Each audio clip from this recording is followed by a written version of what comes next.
इदिसो पतिती अर्थातच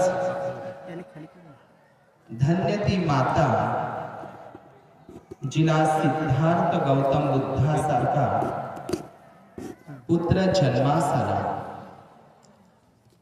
धन्य ते पिता ज्यांना सिद्धार्थ गौतम बुद्धासारखा राजरत्न पुत्ररत्न लाभला आणि धन्य ती पत्नी जिला सिद्धार्थ गौतम बुद्धासारखा पती मिळाला। या किसा गौतमीच्या गौरवाच्या उद्गाराने देवानं पियदसी धम्मदायादो महान सम्राट अशोक मौर्य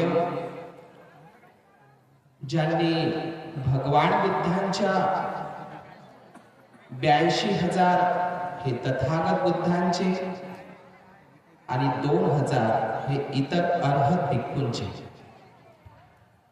या 82,000 या 84,000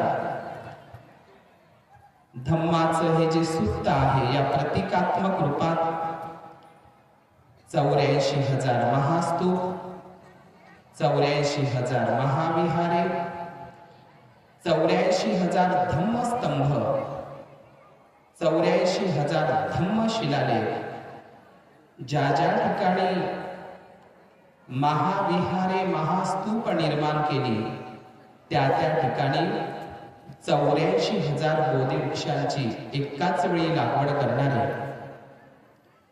धम्मदायाद बनून आपला रक्ताचा गोळा महामहेंद्र, संघमित्रा आणि दुसरी राजकन्या चारुवती हिला नेपाळ देशामध्ये आणि अनेक अर्हत धम्म महामात्र भिक्खूंना देश विदेशात धम्म प्रचारार्थ पाठवून जगभर बौद्ध धर्माचा प्रचार आणि प्रसार केला असा धम्मदायाद महान राजा सम्राट असो। कालचे मुके आज बोलू लागले, तुझ्या शब्दांवरती शब्द तोलू लागले।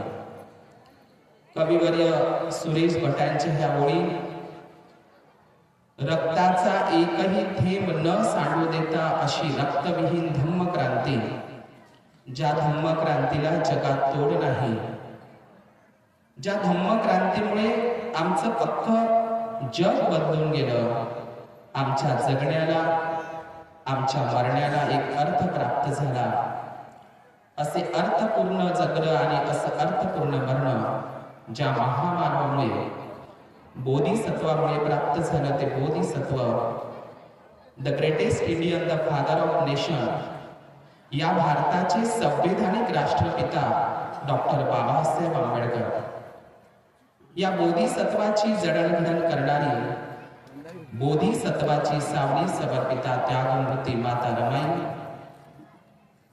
या ठिकाणी या 30-31चा हा धम्म समारंभ सत्यनारायण गोयंका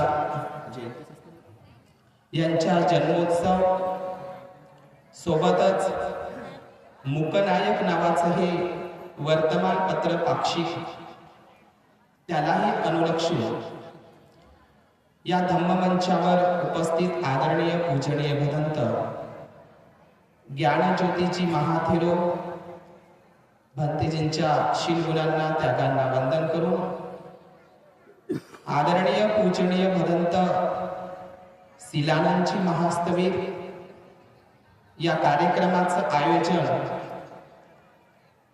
ज्यांच्या धावपळीतून एक उपाय कौशल्य म्हणून त्यांच्याप्रती हातोटी आहे, धम्मचेती भंतेजी, संघ ज्योती भंतेजी, शील ज्योती भंतेजी, सर्व भिक्खूंच्या शीलगुणांना त्यागाला मी वंदन करतो, भिक्खुनी प्रति मंगलाची कामना करतो। उपस्थित या धम्म समारंभासाठी 23 जानेवारी पासून तर 31 जानेवारी पर्यंत हा अखंड सुत्त पठणाचं पारायण या ठिकाणी होत असतं. आताच भंतेजींनी सांगितलं पठ्ठान पाली. आपण जेव्हा अल्बर्ट आइन्स्टाईन हे जे नाव आपण ऐकतो, अल्बर्ट आइन्स्टाईन यांचा जो सापेक्षतावादाचा जो सिद्धांत आहे, शून्यवादाचे जनक बुद्ध आहे. आपल्याला आर्यभट्ट म्हणून शिकवल्या जातं किंवा सांगितलं जातं. शून्यागारं संध्यागारं, ज्या ठिकाणी गण व्यवस्थेच्या सभा व्हायच्या त्याला संध्यागार म्हणायचे. आजच्या भाषेमध्ये त्याला आपण सभागृह म्हणतो. आणि ज्या ठिकाणी भिक्खू एकांतवास करायचे, आणपाण सतीचा, शमदभावनेचा, ध्यान धारणेचा अभ्यास करायचे, ते शून्यागार, सुन्नागार पालीमध्ये. शून्यागाराचे, या शून्याचे जनक तथागत बुद्ध आहे. हा सापेक्षतावादाचा सिद्धांत, अल्बर्ट आइन्स्टाईनने जो सापेक्षतावादाचा सिद्धांत मांडला, हा पठ्ठान पाल्याच्या कडीमधूनच घेतलेला आहे. ज्यावेळी दुसरे महायुद्ध झाले, हिरोशिमा नागासाकी, दुसऱ्या महायुद्धाचे भयंकर असे परिणाम, अल्बर्ट आइन्स्टाईनने काय केलं, जागतिक अशी एक परिषद बोलावली आणि त्या परिषदेमध्ये मध्यभागी बुद्धाची मूर्ती त्या ठिकाणी प्रतिष्ठित करण्यात आली. आणि तेव्हापासून संपूर्ण जगभर ही मन प्रचलित झाली की युद्ध नको, बुद्ध हवा, युद्ध नको, बुद्ध हवा. त्याच सभेमध्ये अल्बर्ट आइन्स्टाईनला असं विचारलं त्यांच्या अनुयायांनी. अल्बर्ट आइन्स्टाईन हे जे नाव उच्चारलं, आपल्याला हे नाव ख्रिश्चन कम्युनिटीतलं वाटते, ख्रिश्चन. त्यांच्या अनुयायांनी त्याला असं विचारलं अल्बर्ट आइन्स्टाईनला. अल्बर्ट आइन्स्टाईन कुठलाच धर्म मानत नव्हते, जरी ते ख्रिश्चन परिवारात जन्माला आले तरी पण विचारलं. अल्बर्ट आइन्स्टाईन त्यांना असा प्रश्न विचारण्यात आला की आता तुम्ही, तुमचा कुठलाही अधिकृत धर्म नाही ना, तुम्ही हिंदू धर्म मानता, मी तुम्हाला समजलं पाहिजे म्हणून समजून सांगत आहोत, ना तुम्ही मुस्लिम धर्म मानता, ना शीख, ना जैन, ना ज्या धर्मामध्ये तुमचा जन्म झाला तो ख्रिश्चनही तुम्ही नाही मानत. बरं ठीक आहे, आता नाही मानत, पण पुढे जाऊन जर तुमचं मानस बदललं, तुम्हाला जर असं वाटलं की मी कुठला धम्म स्वीकारावा, तर तुमचं काय मत असेल? अल्बर्ट आइन्स्टाईनने उत्तर दिलं, माझा अधिकृत धर्म तर सध्याला नाही आहे, पण मला निवड जर करायची असेल, करावीशी वाटली, तर मी बुद्ध धर्माचा स्वीकार करेल. कोणाचं वाक्य आहे? अल्बर्ट आइन्स्टाईनचं. त्याच्या अनुयायांनी त्याला दुसरा प्रश्न विचारला. मगाशी धम्माचे ते म्हणते जिने दुसरं महायुद्ध म्हटलं म्हणून मी ते आठवलं, म्हणून मी ते सांगत आहोत. त्याच्या अनुयायांनी त्याला दुसरा प्रश्न विचारला, तिसरं महायुद्ध होईल का जगामध्ये? तिसरं महायुद्ध बरं होईल तर होईल, त्याचे काय दुष्परिणाम होतील, असाही प्रश्न त्यावेळी उपस्थित केला. त्यावेळी अल्बर्ट आइन्स्टाईन म्हणतो, तिसरं युद्ध होईल किंवा नाही हे मला नाही सांगता येणार, परंतु मात्र चौथं युद्धाचं मी सांगू शकतो. पहा, तिसरा प्रश्नाचा उत्तर आहे, पण चौथ्या युद्धाच्या संदर्भात बोलत आहे. या जगामध्ये जर हे चौथं युद्ध जर झालं, तर या जगामध्ये मात्र मनुष्य शिल्लक राहणार नाही, असं अल्बर्ट आइन्स्टाईनचं एक जगप्रसिद्ध उदाहरण आहे. आज या ठिकाणी भंतेजींनी जे आता अरावली पर्वत सांगितलेला आहे, आज ज्या ठिकाणी तुम्ही बसलेले आहात ही भूमी खूप सुंदर भूमी आहे. हा दक्षिण कोसल आणि पूर्व कोसलचा हा भाग आहे. तुम्हाला माहित असलं पाहिजे, मी दरवर्षी सांगतो, राजा प्रसेनजीत जो श्रावस्तीचा राजा, महाकोसल जनपद, असीक जनपद आणि महाकोसल जनपद या सीमेवर हे रामदेगीचं ठिकाण आहे. रामदेगी ज्या ठिकाणी भिक्खू संघाचा आराम असतो, वर्षावास असतो, जी प्रवारणा भूमी असते, उपसंपदा भूमी असते, सीमा भूमी असते, तिला संघारामगिरी म्हणतात. आता तुम्हाला हे वेगळं वाटत असेल, तुम्ही बौद्ध साहित्यामध्ये जर पाहिलं, राम राम राम हा शब्द तुम्हाला खूप वेळा त्या ठिकाणी दिसतो. जेतवणाराम, आताच गणतेजीने नाव घेतलंय, अशोकाराम, कौशांबीचं फुकुट्टाराम, पावारिकाराम, घोषिताराम, पूर्वाराम, अशी अनेक नाव तुम्हाला सापडतात बौद्ध साहित्यामध्ये. म्हणून ज्या ठिकाणी रामदेगी हा शब्द उच्चारित आलेला आहे, हे 84,000 महास्तूपांपैकीच एक ठिकाण आहे. तथागत भगवंताच्या शारीरिक धातू रॅलिक्स अस्थिचं ठिकाण म्हणजे रामदेगी. मी त्या खाली आपण पायऱ्याच्या जर खाली आपण बघितलं, त्या ठिकाणी 3 कालखंडांच्या उत्खननामध्ये आपण त्या ठिकाणी बघितलं. एक मौर्य काळ, सातवाहन वाकाटक काळ आणि गुप्त काळांचे त्या ठिकाणी शिल्प आहे. खाली जे मंदिर तुम्हाला दिसतं त्या ठिकाणी वज्रे आणि शाखेचं हिरूक शिल्प आहे. मौर्य आणि सातवाहन काळातल्या विटा, नालंदाची वीट, नालंदाच्या विद्यापीठाची वीट आणि इथल्या महास्तूपाची वीट ही तुम्हाला सारखीच दिसते. म्हणून रामदेगी हे जे ठिकाण आहे, हे रामदेगी ठिकाण हे प्राचीन काळातील 84,000 महाविहार महास्तूपांपैकीच एक ठिकाण आहे. आणि हा तसा एक व्यापारी महामार्ग आहे. महाकोसल जनपद याला म्हणायचे. आणि हे महाकोसल जनपदातलं हे असीक जनपदाच्या या सीमेवरचं हे ठिकाण रामदेगी, संघारामगिरी त्याला म्हणतो आपण. संघाच्या आरामाची गिरी, गिरी म्हणजे पर्वत, पहाडी.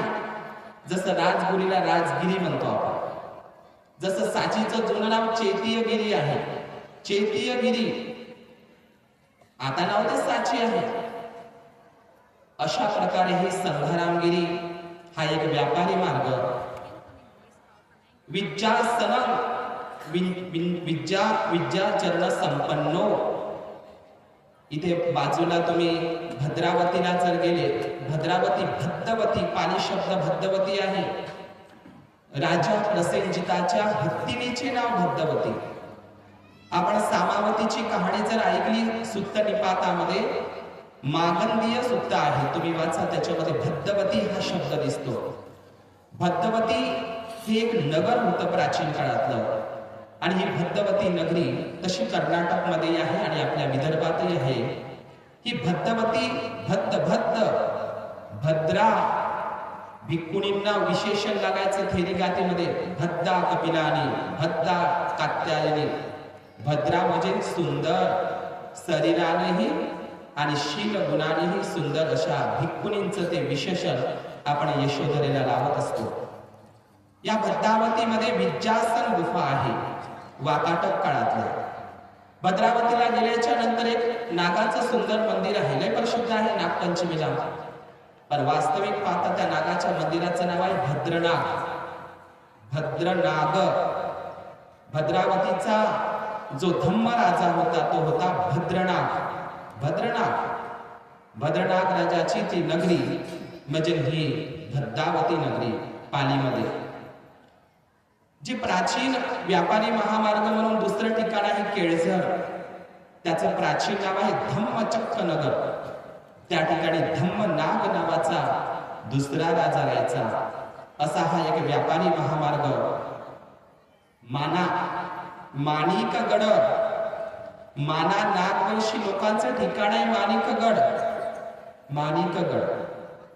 त्या ठिकाणी हा माणिकगड एरिया असेल, भद्रावती असेल, या भद्रावती माणिकगडला सूर्य घोष नावाचे भिक्खू राहायचे. सूर्य घोष तुम्हाला ऐकून वेगळं वाटत असेल. चंद्रपूर जिल्ह्यामध्ये नागभिड नावाचं ठिकाण आहे.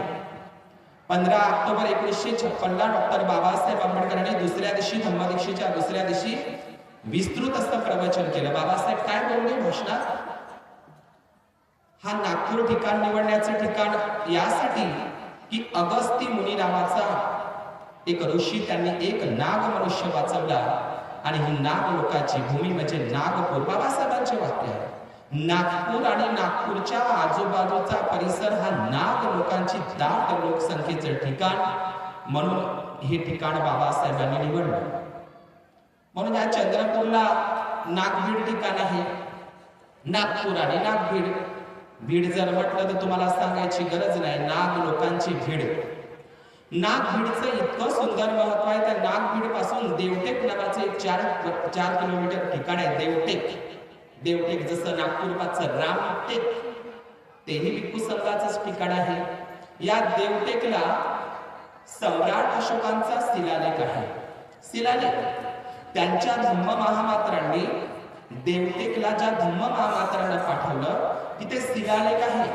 सध्याला तो शिलालेख नागपूरच्या म्युझियम मध्ये ठेवलेला आहे, राष्ट्रीय संग्रहालयामध्ये. त्या देवटेकच्या शिलालेखांवर पंचशिलापैकीचं पहिलं शिला आहे. सम्राट अशोकाची आज्ञाच आहे, धम्माज्ञाच आहे. देवटेकला सम्राट अशोकाच्या बुद्धाचा पंचशिलाचा उल्लेख आहे. काय म्हणतो सम्राट अशोक? काय म्हणत आहे त्या ठिकाणी? कोणीही प्राण्यांची हिंसा करता कामा नये, त्याला उचित दंड दिला जाईल, अशी आज्ञाच भगवान बुद्धांची.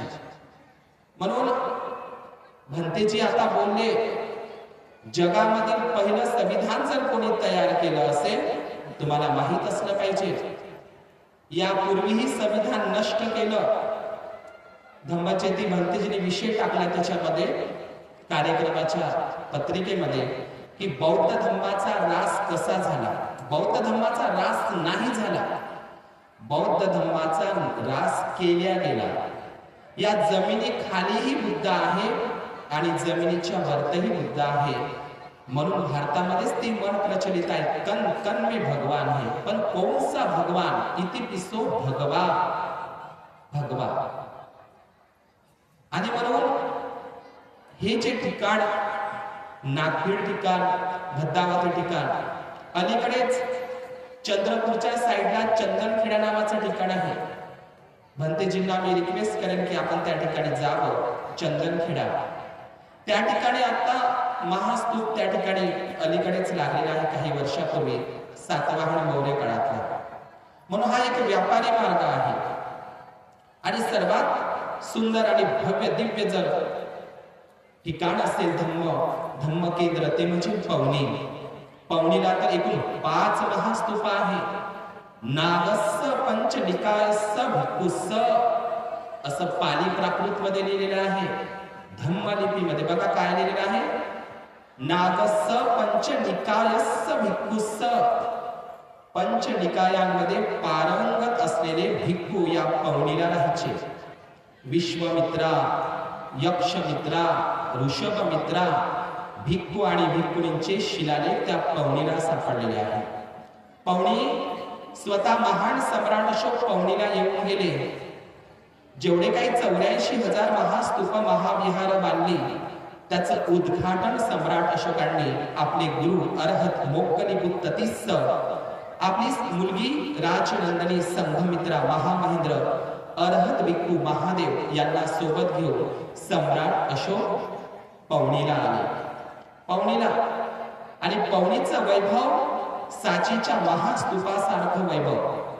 जेवढे 84,000 महास्तूप सम्राट अशोकाने निर्माण केले, त्या 84,000 महास्तूपांवर तोरणद्वारावर, प्रवेशद्वारावर महामाया देवी बुद्धाच्या आईचं शिल्पांकन कोरलेलं होतं. मी तुम्हाला आज विषय सांगत असताना या जगातील पहिलं संविधान जर कोणी तयार केलं असेल तर ते संविधान म्हणजे महान सम्राट अशोकांनी. हे आपण सर्वप्रथम लक्षात घेतलं पाहिजे. आपण 84,000 महास्तूप 84,000 महाविहार म्हणतो, पण 84,000 गुहालेख, स्तंभलेख आणि शिलालेख सम्राट अशोकाने कोरले.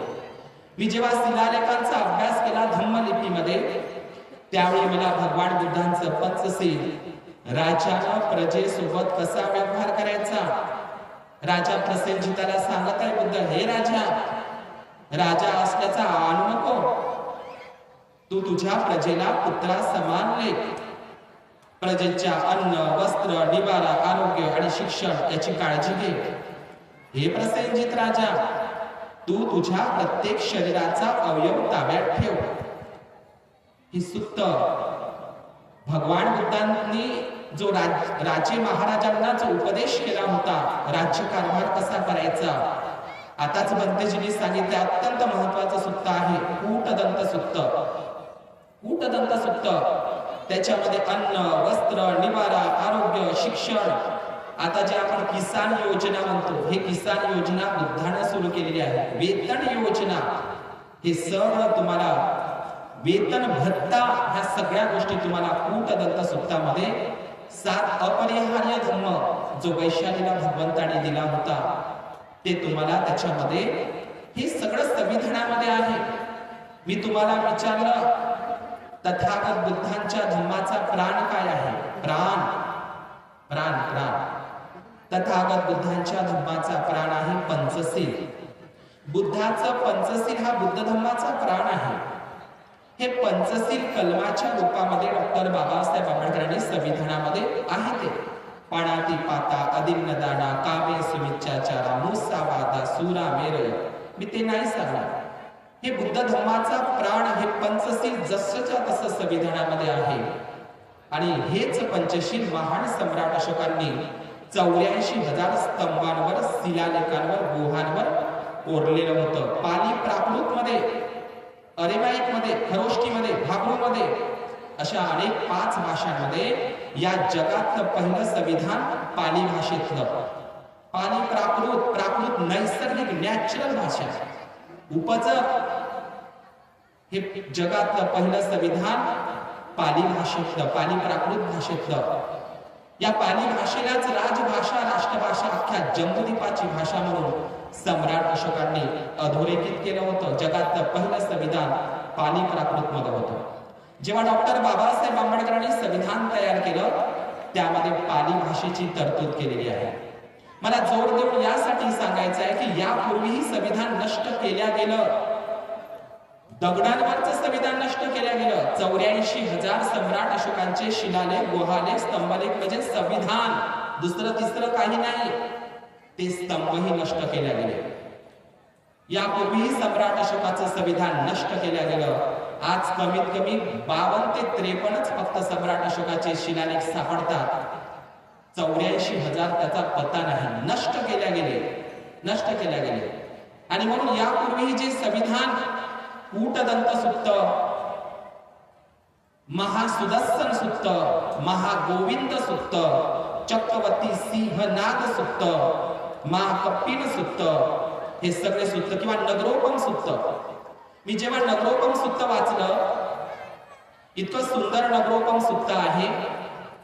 नगराची, शहराची, राज्याची, देशाची रक्षा कशी करायची याचे 7 नियम भगवान बुद्धांनी बनवलेले आहेत.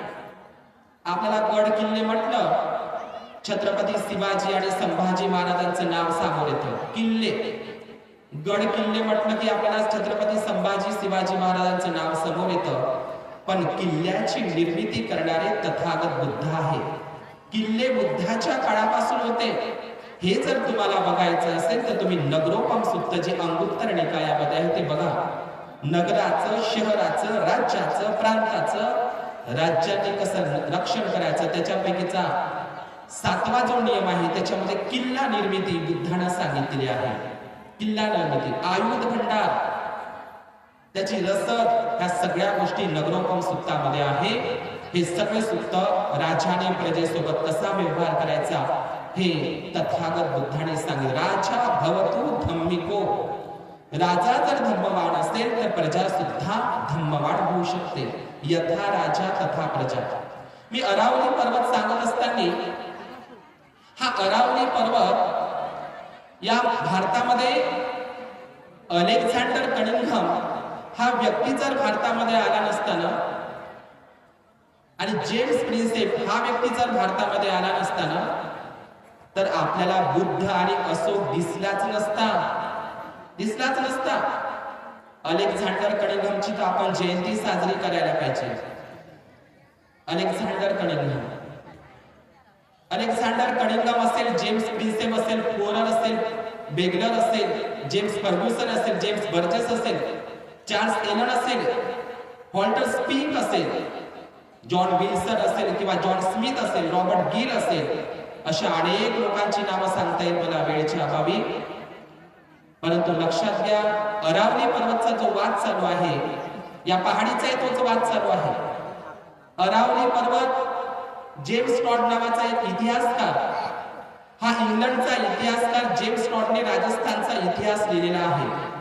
या जेम्स टॉडचं आणखी एक वैशिष्ट्य म्हणजे जेम्स टॉडने, हा इतिहासकार पुरातत्वविद जेम्स टॉड ज्यांनी भीमा कोरेगावाचा इतिहास लिहिलेला आहे, हा जेम्स टॉड त्यांच्या प्रवास वर्णनामध्ये राजस्थानचा पुरातत्वीय अभ्यास जेम्स टॉडने केलेला आहे.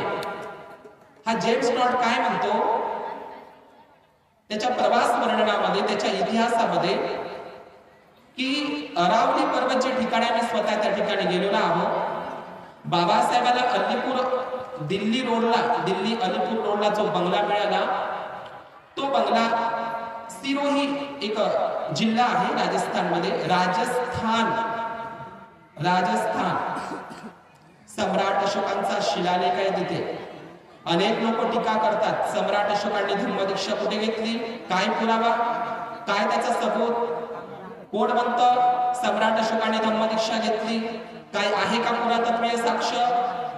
एकमेव पुरातत्वीय साक्ष राजस्थानला आहे आणि तेही अरावली पर्वतावरच आहे. काय लिहिलेलं आहे तिथे? एकूण 7 ग्रंथाचा उल्लेख केलेला आहे सम्राट अशोकांनी. राहुलवाद सुत्तो, मुनी सुत्तो, 7 ते 8 ग्रंथाचा तिथे उल्लेख केलेला आहे. त्या अरावली पर्वतावर जे विराट नगर म्हणून ओळखलं जातं, विराट नगर अरावली पर्वतावर आहे. ते सम्राट अशोकाचा महास्तूप 84,000 पैकी एक महास्तूप आहे. तिथे काय लिहिलेलं आहे? सम्राट अशोकाने खरोखरच बुद्ध धर्माची दीक्षा घेतली किंवा नाही घेतली या संदर्भातला ठोस पुरावा त्या अरावली पर्वतावर आहे. काय लिहिलेलं आहे तिथं? यं बुद्धस्ति धम्मस्ति संघस्ति, बुद्धस्ति धम्मस्ति संघस्ति, मी यापुढे बुद्ध धम्म संघाला मी शरणागत झालेला आहो. उपासक भिक्खू आणि भिक्खूंच्या संदर्भात त्या ठिकाणी भिक्खू आणि भिक्खूंनी ताकीद दिलेली आहे सम्राट अशोकांनी. त्या विराटनगरच्या अरावली पर्वतच्या त्या शिखरावरच्या शिलालेखांमध्ये काय म्हणत आहे? भिक्खूंनी हे सूक्त वाचावे, पठण करावे, त्याचं आचरण करावं. हे विराटनगरच्या अरावली पर्वतामध्ये आहे. मी जेम्स टेडचं जे वाक्य सांगणार आहोत अरावली पर्वतच्या संदर्भात, इतिहासकार जेम्स टॉड असा म्हणतो, अरावली पर्वतामध्ये 2 शिखर आहेत. एक शिखर आहे गुरु शिखर, या भारतातलं सर्वात 3ऱ्या क्रमांकाचं उंचीचं शिखर आहे म्हणजे गुरु शिखर. आता गुरु कोणाला म्हणतात? गुरु म्हणजे बुद्ध, ज्यांनी ज्ञानाचं शिखर गाठलेलं आहे, कधीही न संपणारा ज्ञानाचा महासागर म्हणजेच बुद्ध. हा गुरु शिखर, त्या गुरु शिखरावर सुद्धा या भारताचा 3ऱ्या क्रमांकाचा उंचीचा शिखर गुरु शिखर जो राजस्थान अरावली पर्वतच्या पहाडीवर आहे, मी गेलो आहे तिथे स्वतः, त्या पहाडीवर सुद्धा बौद्ध अवशेष आहे. दुसरी गोष्ट महत्वाचं म्हणजे विराटनगर नावाचं भव्य दिव्य असं बौद्ध स्थळ आणि 84,000 स्तूपांपैकीचे एक स्तूप. आपण ताजमहाल बघितला असेल. आमच्या जैन बांधवांचं देलवाडा टेम्पल, जगातला दुसरा ताजमहाल म्हटलं तरी चालेल. देलवाडा टेम्पल अत्यंत सुंदर असं टेम्पल संगमरवडी त्या ठिकाणी आहे. दुसरी गोष्ट, जेम्स टॉड असा म्हणतो की त्या ठिकाणी आणखी एक पर्वत शृंखला आहे अरावली पर्वतचा एक भाग म्हणून. जसं सह्याद्री पर्वत आहे, जसा विंध्याचल पर्वत आहे एमपी मध्ये. हे बौद्ध भिक्खूंची ठिकाणं, वर्षावासाची ठिकाणं, पहाडं, उभारं, बंदरं, हे सर्व ठिकाणं. जेम्स टॉड असा म्हणतो की ज्या ठिकाणी आबू रोड नावाचं ठिकाण आहे, जसं महाराष्ट्रामध्ये लोणावळा थंड हवेचं ठिकाण आहे, त्याचप्रमाणे राजस्थान मधलं थंड हवेचं ठिकाण अरावली पर्वताच्या परिसरामध्ये आबू रोड. आता हे आबू रोड कशावर आहे? आबू रोड त्याला म्हटलं, त्याला अर्बुद पर्वत आहे. जेम्स टॉड काय म्हणत आहे? अर्बुद पर्वत, अर्बुद हा शब्द बुद्याळी स्तंभामध्ये सापडतो. अर्बुद अर्बुद जेम्स टॉड असा म्हणतो की ज्या ठिकाणी अरावली पर्वतच्या सीमा रांगेमध्ये जो अर्बुद पर्वत आहे, अर्बुद पर्वत हा अर्बुद पर्वत नसून अर्हत बुध पर्वत आहे. मी नाही सांगत बरं, तो भारतीय इतिहासकार नाही आहे, हा इंग्लंडचा इतिहासकार आहे जेम्स टॉड. जो अर्बुद पर्वत अरावली पर्वतचा म्हटला जातो, तो अर्बुद पर्वत नसून तो अर्हत बुध पर्वत आहे.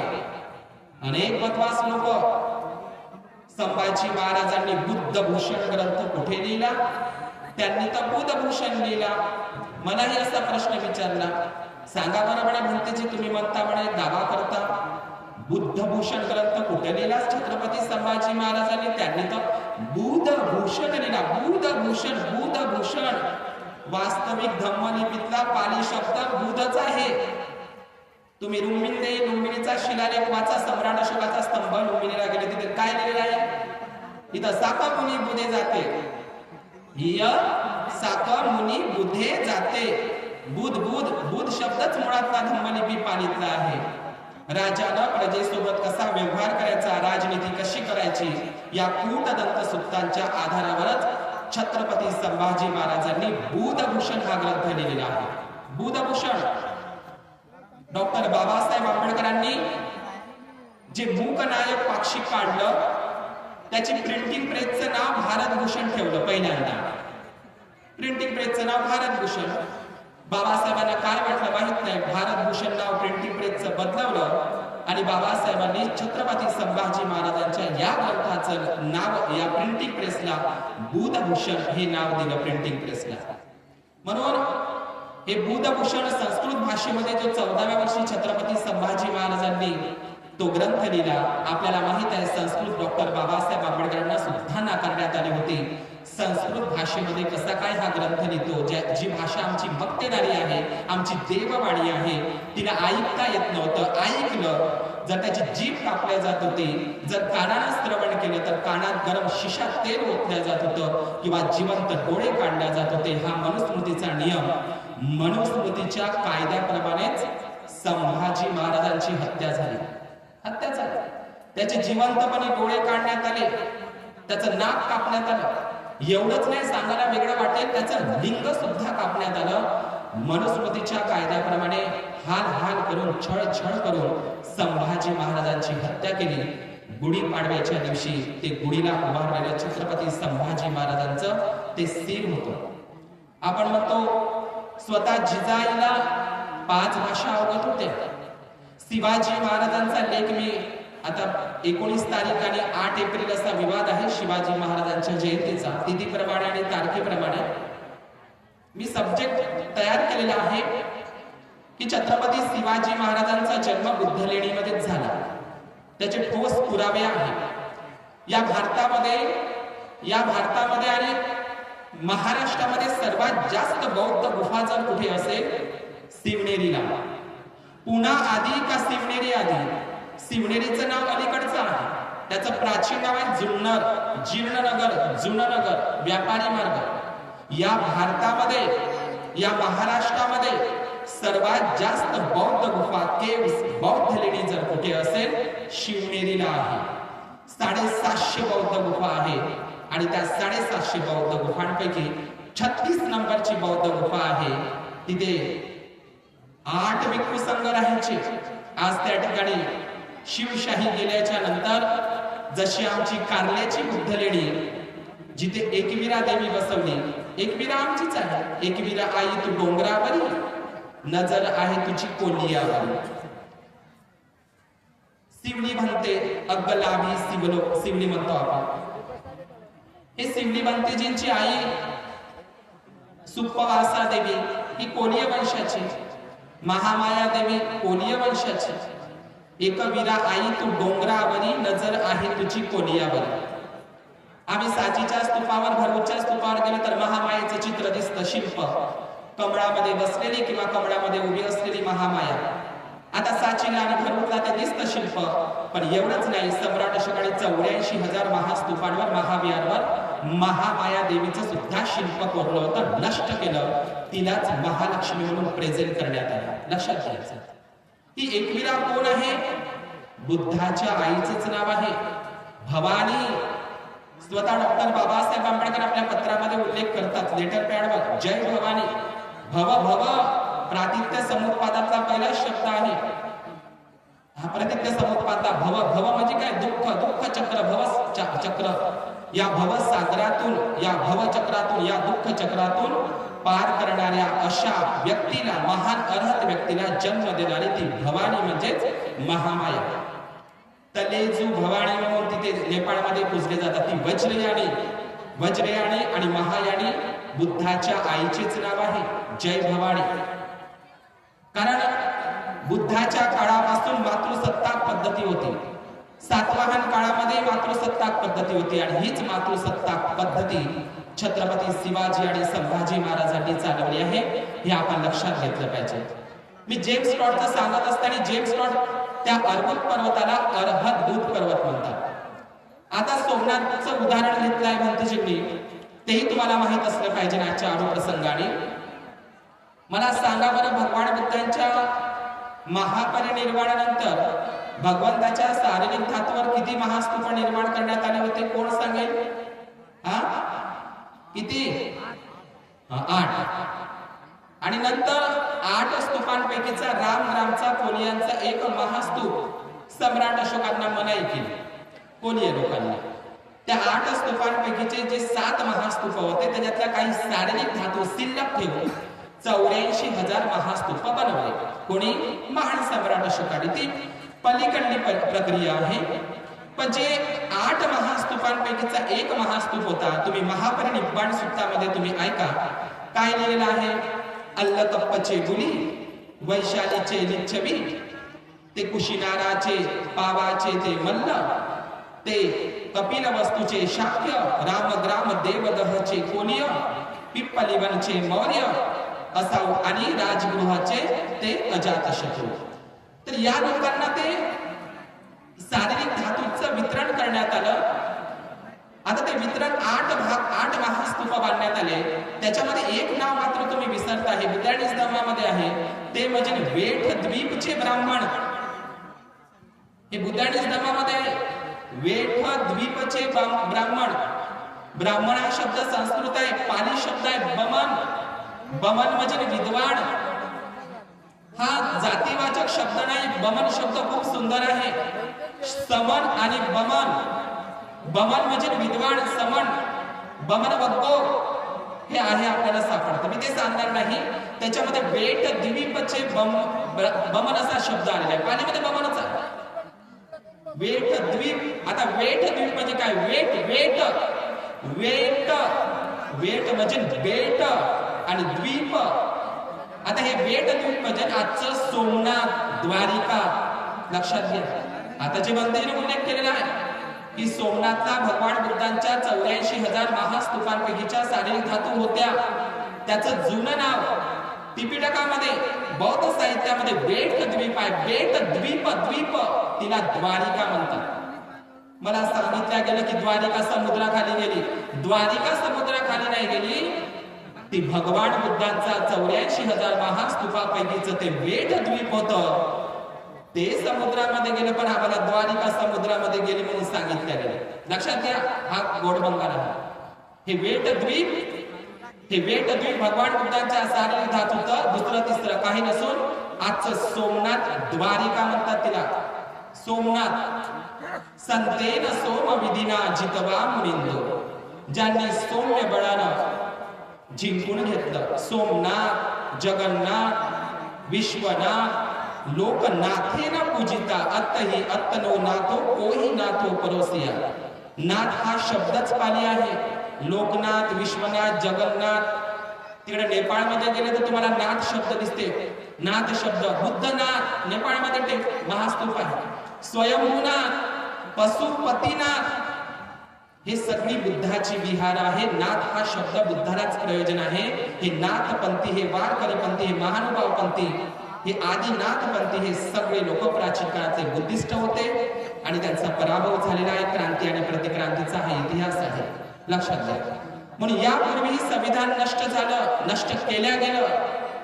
बुद्ध विहार 84,000 महाविहार अलेक्झांडर कनिंघम, जेम्स प्रिन्सेप हा व्यक्ती भारतामध्ये आल्याच्या नंतर त्याही अगोदर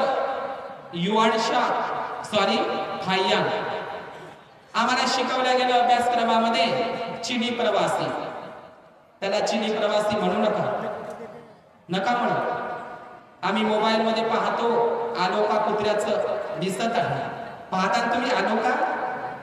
आलोका आलोका काय होतं? श्रीलंकेमधलं महाविहार आहे आलोका. बाबासाहेबांनी भेट दिली होती. आलोका लाईट, प्रकाश. Babasaheb the light of world म्हणतात आलोका. बघा त्या कुत्र्याचा किती सन्मान होत आहे. मी विचार केला 12 वर्षापासून आमची पदयात्रा निघते.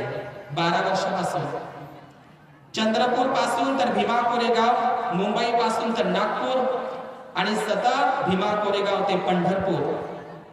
या लोकांच्या नजर पटलांवर, दृष्टी पटलांवर हे भीमा कोरेगाव स्थळ जर जगासमोर जर सगळ्यात मोठं श्रेय जर कोणाला जात असेल, मी त्या धम्ममंचावर बसून आहो म्हणून नाही, मी साक्षीदार आहो भंतेजीच्या, की भंतेजीच्या नेतृत्वामध्ये भीमा कोरेगाव ही जी वस्तू आहे, वास्तू आहे, हे प्रेरणास्थान आहे, ऊर्जास्थान आहे, स्फूर्तिस्थान आम्हाला माहित पडलेलं आहे. भीमा कोरेगाव हे भीमा कोरेगाव हे जे ठिकाण मी आलोका कुत्र्याची गोष्ट सांगत आहो. आम्ही पदयात्रेमध्ये गेल्याच्या नंतर लहानपणी माझी आई म्हणायची आम्ही खोडकरपणा करायचो. आता आलोकाचा विषय निघाला म्हणून बोललंय पाहिजे. ज्ञानोबा तुकाराम बोडख्याचं भंतेची नेहमी बोलतो. बरं ऐकला का तुम्ही हे शब्द? बरं इकल्या महिलांनी ऐकला का तुम्ही? ज्ञानोबा तुकाराम बोडख्याचं काय का? आता बोडखा कोण? ज्याचे डोक्याचे केस, ज्याचे दाढीचे केस आणि ज्याचे मिशीचे केस, आणि आमच्या भिक्कुनी असेल तर डोक्याचे केस. बोडखा आणि बोडखी. आपल्या मराठीमध्ये नाही का बोडखी, बोडखी, बोडखा. आता बोडख्याचं काय काम? म्हणजे आता बोडखे कोण? बोडखे दुसरे असतात ना, पण त्यांना टावर असतं ना, शेंडी, त्यांना बोडखं नाही म्हणता येत. ज्याचे पूर्ण डोक्याचे, ज्याचे पूर्ण मिशीचे आणि ज्याचे पूर्ण दाढीचे केस काढलेले त्याला खऱ्या अर्थानं बोडख्या म्हणतात. बोडखा. आता ही म्हण एवढी महाराष्ट्रामध्ये प्रचलित होती, पण भंतेजींनी ते सांगितलं, पण मी त्याच्यावर आणखी रिसर्च केला. बोडख्याचं काय काम? बोडख्याचं काय काम? आलोका कुत्र्याचा इतका रिस्पेक्ट करत आहे तुम्ही, कमाल करा. बाबासाहेबांनी 15 ऑक्टोबर नागपूरला जे भाषण दिलेलं खूप मस्त भाषण आहे. महार लोकांनी बौद्ध धम्म बाटवला असं माझ्यावर लोक नाव ठेवतील मला. समजलं? बौद्ध धम्माचा बाबासाहेबांची तेवढी मी सांगतो. खूप सुंदर ओळी आहेत त्या नागपूरच्या. बघा काय म्हणतात की मी बरं ते नाही सांगणार, तर बोडखा म्हणजे काय? पण बाबासाहेबांचे ते बोळ आहे, जगाच्या पाठीवर जर बुद्ध मूर्त्या विकायला ठेवल्या, म्हणजे 15 ऑक्टोबरचं दीक्षाभूमीचंच भाषण आहे. दीक्षाभूमी म्हणजे दीक्षा दिल्याच्या दुसऱ्या दिवशी काय बोलतात बाबासाहेब? किती खरं वाटतं ते. काय बोलले बाबासाहेब? की जगाच्या बाजारामध्ये, मी लोकभाषेत सांगतो तुम्हाला समजलं पाहिजे, मध्ये भारतात नाही, जगाच्या पाठीवर कुठेतरी मूर्त्या विकायला घेऊन जा. कोणाच्या मूर्त्या घेऊन जा? रामाच्या मूर्त्या घेऊन जा, कृष्णाच्या घेऊन जा, गणपतीच्या घेऊन जा आणि बुद्धाच्या घेऊन जा. बाबासाहेबांचे वाक्य. आणि एका लाईनीमध्ये रामाच्या मूर्त्या विक्रीला ठेवा, एका लाईनीमध्ये कृष्णाच्या आणि एका बाजूला बुद्धाच्या ठेवा. तर बाबासाहेब असं ठामपणे म्हणतात, जगाच्या बाजारामध्ये कुठेही असो, मग ते आफ्रिका असेल का, जर्मनी असेल की कोलंबिया असेल की वॉशिंग्टन असेल, जगाच्या पाठीवर बुद्धाच्या मूर्त्या लोक पट्ट पट्ट उचलून घेतील. कारण जगात नाव कोणाचं आहे? सांगा. बुद्धाचं नाव आहे. पहा, वाटते का नाही तुम्हाला आलोकावरून खरं? आता ते ख्रिश्चन बांधव आहे. आता सांगितलं भंतेजींनी 13 वर्ष ते नालंदाचे विद्यापीठामध्ये राहिले. देवपुत्र, परमेश्वर पुत्र. अरे पण देवाचं नाव तर सांग. देवपुत्र हे जे विशेषण आहे ना, कनिष्क राजाचं विशेषण आहे. देवमित्र आणि देवपुत्र. जेव्हा मी कनिष्काचे सिक्के वाचले त्याच्यामध्ये देव मित्र कनिष्क, देवपुत्र कनिष्क, देवपुत्र भूयिष्क, देवपुत्र वासुदेव, हे बुद्धिस्ट राजे, कुशाण राजे, त्यांची नावं सापडली. देवपुत्र, देवाचं नाव नाही सांगितलं, कारण हत्या झाली असती कबीरासारखी, रविदासासारखी. समजलं का? डायरेक्ट नाव नाही सांगितलं. येशू नाव काय द्यायचं? येशू. तुम्ही बौद्ध साहित्यामध्ये जर बघितलं, एका भिक्खूचंच नाव आहे येसुकारी सुक्त. काय नाव आहे सुक्ताचं? येसुकारी सुक्त. आता हत्या झाली असती, सरळ सरळ बुद्धाचं आहे म्हटलं असतं तर अशी संभावना होती. खरोखरच 13 वर्ष हा येशू ख्रिस्त काश्मीरला राहिला आणि त्याचे पुरावे आहे. योजेफ नावाच्या एका, माझ्याकडे आहे ते पुस्तक, त्याच्यामध्ये पुरावे आहे. आणि ते नालंदा विद्यापीठामध्ये राहिले. ते महायानी वज्रयानी भिक्खूच होते. आता विदेशामध्ये मला सांगा बरं, भारतामध्ये जर्मनी, आफ्रिका, संपूर्ण जगातले लोक भारतात येतात का नाही? बरं, कायच्यासाठी येतात? काय काम आहे त्यांचं भारतात? तर तुम्ही म्हणा ताजमहाल नाही का? तर ताजमहाल नाग लोकांनीच बांधला. समजलं? या भारतामध्ये जगाच्या पाठीवरचे जे लोक येतात, विदेशी लोक येतात, ते बुद्धालाच पाहण्यासाठी येतात. भारतामध्ये काय आहे बरं बुद्धाशिवाय? सांगा बरं काय आहे? बुद्धाच्या व्यतिरिक्त काय आहे भारतामध्ये? काहीच नाही. आधी लोक येत होते. युआन शाह, हाय्यान आला, युआन शाह आला, इत्सिंग आला, हायचो आला, मॅगस्तिनेच आला, सगळे लोक भारतामध्ये आले. नालंदाला शिकायला यायचे. काय आहे भारतामध्ये? जगाचा रेकॉर्ड आहे. जगाचा रेकॉर्ड आहे. जगाच्या पाठीवर सर्वात जास्त मूर्त्या कोणाच्या जमिनीमध्ये प्राप्त झाल्या, उत्खननात प्राप्त झाल्या, तर आकडा आहे जगामध्ये सर्वात जास्त जमिनीखाली या भूगर्भामध्ये बुद्धांच्याच मूर्त्या प्राप्त झालेल्या. आकडा आहे, आकडा. मी तुम्हाला आधी म्हटलं, आताही म्हणतो, या जमिनीवरही बुद्ध आहे आणि जमिनी खालीही बुद्धच आहे. कन कन में भगवा, भगवा अरहत भगवा, भग्ग रागो भग्ग दोषो भग्ग मोह इतिपिसो भगवा. पण भगवान शब्द चोरला, अलाना भगवान फलाना भगवान. लक्षात घ्या, भारतात बुद्धाशिवाय काहीच नाही आहे. भारतात त्याच्यासाठीच लोक यायची. बुद्ध बुद्ध ती तर विदेशातली गोष्ट आहे. भारतामध्ये कुठल्याही शहरामध्ये जा, जयपूरला जा का इकडे विदिशाला जा, भारतातले प्रत्येक संग्रहालय बुद्ध मूर्तींना खचाखच भरलेले आहे. जी मथुरा कृष्णाची म्हणतात ती मथुरा, सगळ्यात जास्त बुद्धाच्या मूर्त्या मथुरेला आहे. जगातलं पहिलं मूर्ती कला केंद्र मथुरा. एकाच वेळी गांधार आणि एकाच वेळी मथुरा. बुद्धांच्या मूर्त्या आमच्या पवनार आश्रमामध्ये सम्राट कनिष्काची मूर्ती आहे, अभय मुद्रा. ते पवनार विनोबाजींचं आश्रम, परमधाम आश्रम, वर्धा आदी का पवनार आदी, प्रवरपूर नाव आहे त्याचं. वाकाटकांची राजधानी आहे प्रवरपूर, पवनी आणि प्रवरपूर. वाकाटक राजांनी, जे नागराजे ज्यांनी 16, 17 आणि 19 नंबरची अजिंठा लेणी आमच्या विद्यासन लेण्या, कान्हेरी लेण्या, ह्या वाकाटक राजे, या वाकाटकांची राजधानी म्हणजे पवरपूर, म्हणजे आजचं पवनार. लक्षात घ्या. म्हणून जगामध्ये आताच म्हणतेजीने सांगितलं की जगामध्ये सर्वात आधी कुणाची मूर्ती तयार झाली, तर काही लोक म्हणतात सिंधू सभ्यता. सिंधू सभ्यता, अरे ते सिंधू सभ्यतेमध्ये खिलौने आहेत, ते मूर्ती आहेत छोट्या छोट्या. जसे आजचे लेकरं खेळतात, तर त्यावेळी सिंधू सभ्यतेच्या लोकांनी खेळण्या बनवल्या. खेळण्याला काय मूर्त्या म्हणता येते? मूर्त्या नाही, त्या खेळण्या आहेत. जगामध्ये पहिल्यांदा मूर्ती झाली बुद्धाचीच.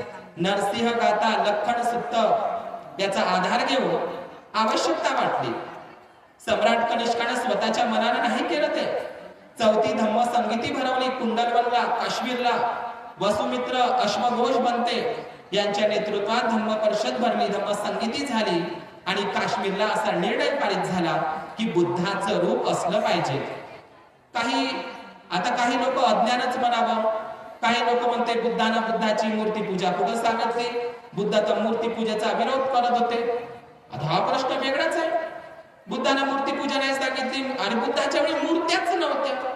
मूर्त्या तर सम्राट कनिष्काने सुरू केल्या. मग काय देवाधर्मासारखे आपण मूर्तीची पूजा करतो का? बुद्ध मूर्तीला असं म्हणतो का? ही मूर्तीपाशी आले तुम्ही तर म्हणता का असं?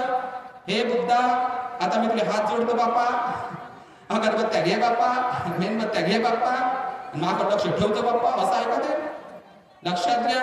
आताच बंतेजींनी सांगितलं, द्रोणसुत्तामधलं वाक्य आहे ते कोणतं? तुम्ही यक्ष आहात का जी? तर मी नाही यक्ष. तुम्ही गंधर्व आहात का जी? तर मी नाही गंधर्व. तुम्ही मनुष्य आहात का जी? तर मनुष्य नाही म्हणते. आणि या कोण मनुष्य नाहीत मग आहे तरी कोण? मग तुम्ही मनुष्य आहात, बुद्धही मनुष्यचा. मग तुमच्यात बुद्धात फरक नाही का? तू मला देवही समजू नको, यक्षही समजू नको, गंधर्वही समजू नको आणि मला मनुष्यही समजू नको. हे द्रोणा, मला तू कोण समज? कोण समज? बुद्ध समज. बुद्ध अरहत सम्यक संबुद्ध. बुद्ध मार्गदाता आहे, मोक्षदाता मुक्तिदाता बुद्ध नाही आहे. बुद्धाला वेडसरपणानं नका घेऊ. एकदा केवट नावाचा नालंदाचा उपासक भगवान बुद्धाकडे आला, हात जोडले बुद्धाला. केवट भगवान बुद्धाला शरणागत गेला.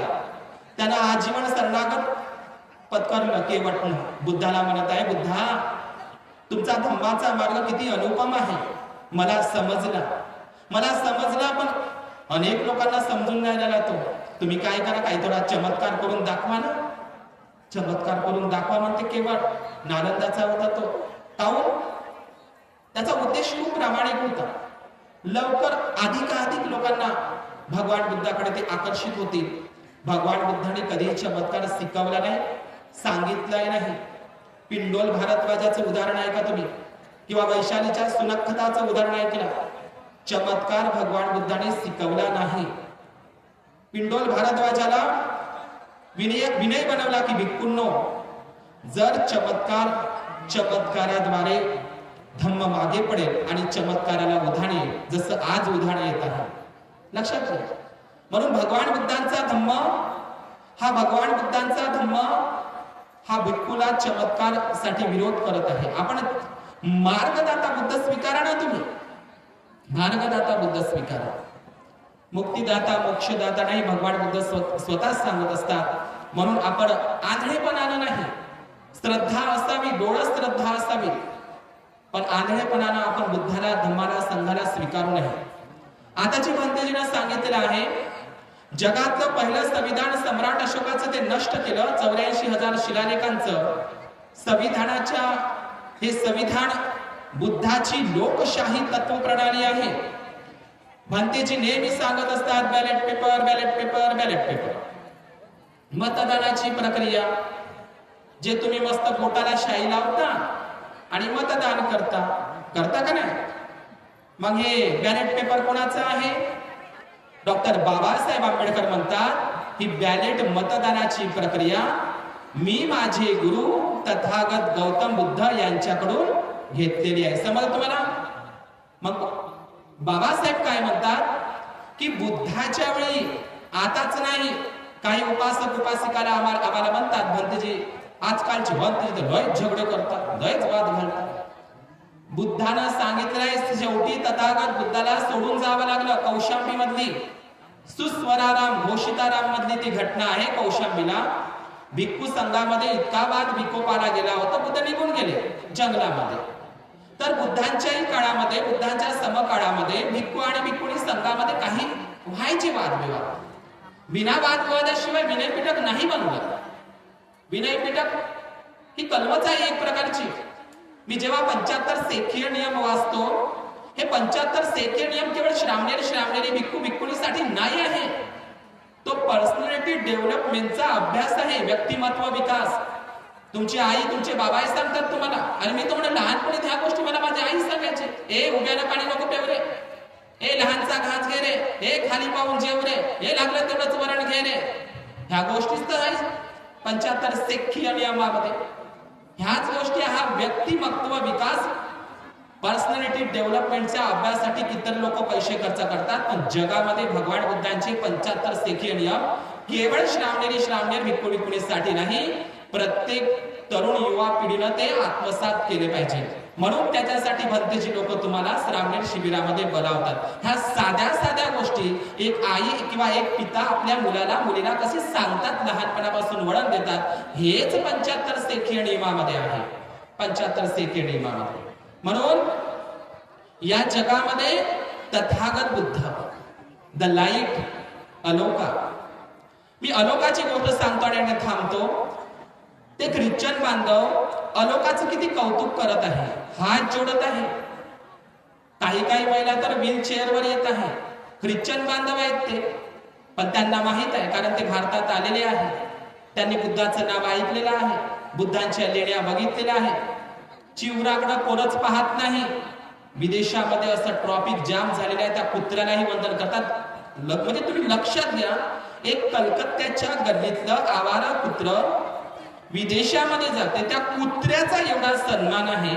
तर तुम्ही जर भगवान बुद्धाचा खरोखर इथं बसलेले लोक प्रामाणिकपणे बुद्ध धम्माचा, आम्ही असो का तुम्ही असो, प्रामाणिकपणे जर आचरण केलं तर काय आमचा सन्मान होणार नाही? म्हणून आमचं नातं बाबासाहेब आणि जगाशी जोडलेलं आहे. आताच भंतेजी म्हटलंय, ब्रह्मदेशातल्या भिक्खूंकडून अपेक्षा होती बुद्धिस्ट सेमिनरी, कारण बर्मी आणि श्रीलंकेचे भंते हे थेरावादी परंपरा. बाबासाहेबांचे गुरु चंद्रमणी ब्रह्मदेशचेच, लक्षात घ्या. म्हणून या भारतामध्ये आलो का, हे असं का होतं? मी प्रश्न चिन्ह उपस्थित केला की आमचे ज्ञान ज्योती भंतेचे, आम्ही भीमा कोरेगाव ते पंढरपूर पासून 12 वर्षापासून सतत पदयात्रा काढत आहोत. नागपूर पासून तर आम्ही बोधगयापर्यंत गेलो पायी चालत. आमच्या भारतातले लोक इतकं जातीय, मी पाहत आहो की ते आलो का कुत्र्याचं. विदेशातले लोक, इतर धर्मीय लोक, इतर विचारधारेला मानणारे लोक, ख्रिश्चन बांधव, ते मुस्लिम बांधव, वॉशिंग्टन, कोलंबिया, ते आदर करतात. काय असं असेल? त्याला कारण आहे. आणि आमच्या एवढ्या पदयात्रा निघतात, कोणच पाहत नाही. ना आमचा ओबीसी बांधव पाहत, काही सोडले तर कोणीच पाहत नाही. बरं असं का झालं भारतामध्ये? असं का भिक्खूंचा इतका द्वेष केला जातो? द्वेष केला जात नाही, तसं लिहिलेलंच आहे, लिहिलेच आहे. अनेक उपासक उपासिका आम्हाला टॉर्चर करतात. तुम्ही काय भीमनगरामध्ये बुद्धनगरामध्ये बुद्ध धम्माचा प्रचार करताय का? आदिवासी लोकांमध्ये जावा ना, ओबीसी लोकांमध्ये जावा ना. OBC original Buddhist cadre, Nagvanshi लोक. मग असं का द्वेष करतात बुद्धाचा आणि भिक्खू संघाचा? त्याला कारण म्हणूनच बाबासाहेबांनी जातीचा विनाश हा ग्रंथ लिहिला. या भारताचं उज्ज्वल भवितव्य. मुकनायक संत तुकोबारायांच्या ओळीनं सुरुवात केली. ओळीनं काय म्हणतात? मुकनायक हे नावच तुकोबाच्या अभंग गाथेमध्ये. मी जेव्हा अभंग गाथा वाचल्या, हिंदू नावाचा एकही शब्द मला एकाही संतांच्या अभंग गाथेमध्ये दिसला नाही दिसला. मला जम्बूदीप शब्द दिसला नामदेवांच्या अभंग गाथेमध्ये. जम्बूया दीपा माझी एक पंढरपूर गाव, बुद्ध धम्माचे नगर, विठो पाटील त्याचे नाव. विठो पाटील. शोधांचाही शोध, बोधांचाही बोध, शुद्धांचाही शुद्ध, बुद्ध विटेवरी. चोखोबांची ओळ तर लयच भारी आहे, लयच भारी. चालता बोलता न मोडे समाधी. चोखामेळांची वाक्य. चालता बोलता न मोडे समाधी. कोणती समाधी? सती संपजान. सती संपजान अवस्था, बुद्धांची अवस्था. चालता बोलता न मोडे समाधी, त्याशी एकची कारण मूळ अंतकरण शुद्धी. जे जे दिसे ते ते नासे. भगवान बुद्धाचा अनित्य चोखोबा आहे. सर्व संतांच्या, शिवाजीच्या, सगळ्यांच्या हत्या ब्राह्मणवाद्यांनी केल्या.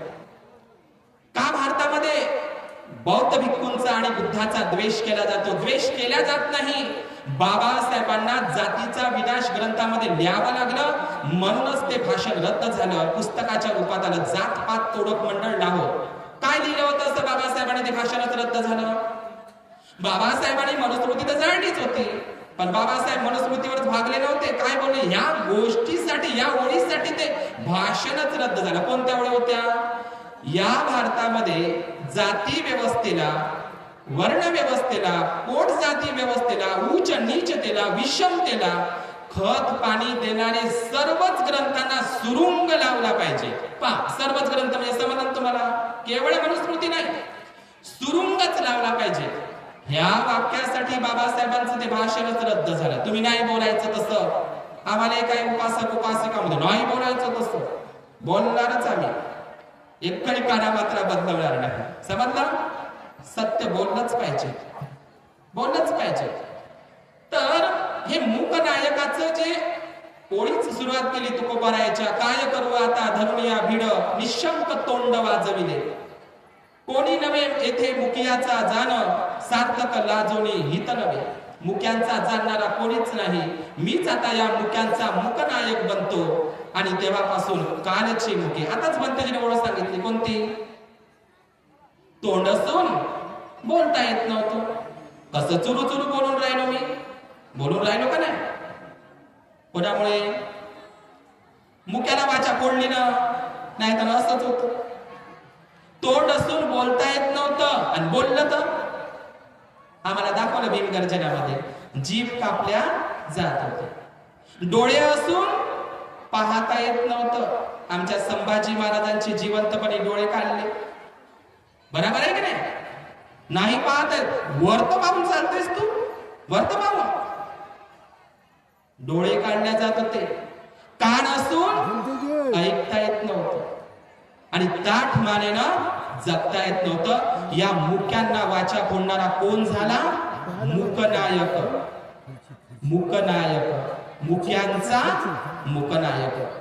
म्हणून सुरेश भटांनी त्या ओळी लिहिल्या, कालचे मुके आज बोलू लागले, तुझ्या शब्दांवरती शब्द तोलू लागले. मूकनायक, बहिष्कृत भारत, समता, जनता, जनताच प्रबुद्ध भारत, असे अनेक वर्तमानपत्र डॉक्टर बाबासाहेब आंबेडकरांनी काढलेले होते.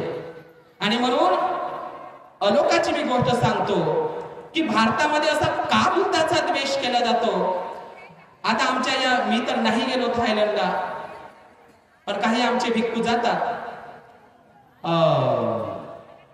थायलंडच्या लोकांना विचारतात, तुमच्या थायलंडचा बुद्ध विष्णूचा अवतार आहे का जी? थायलंडच्या भिक्खूला, तिच्या उपासकांना. श्रीलंका, बर्मादेश, Taiwan, Cambodia, Indonesia, Malaysia, Mongolia या सर्व देशातल्या बौद्ध उपासक उपासिकांना, भिक्खू भिक्खुनींना विचारा, तुम्ही जाऊन विचारा, काय जी म्हणा तुमच्या देशातला बुद्ध विष्णूचा 9वा अवतार आहे का जी? तर ते काय म्हणतील, आम्हाला नाही माहित कोण माहित विष्णू. मग मला सांगा, विष्णूचा 9वा अवतार कुठे आहे? फक्त हे भारतातच आहे का नाही? भारतातच आहे ना. बुद्ध इथून तिकडे गेला.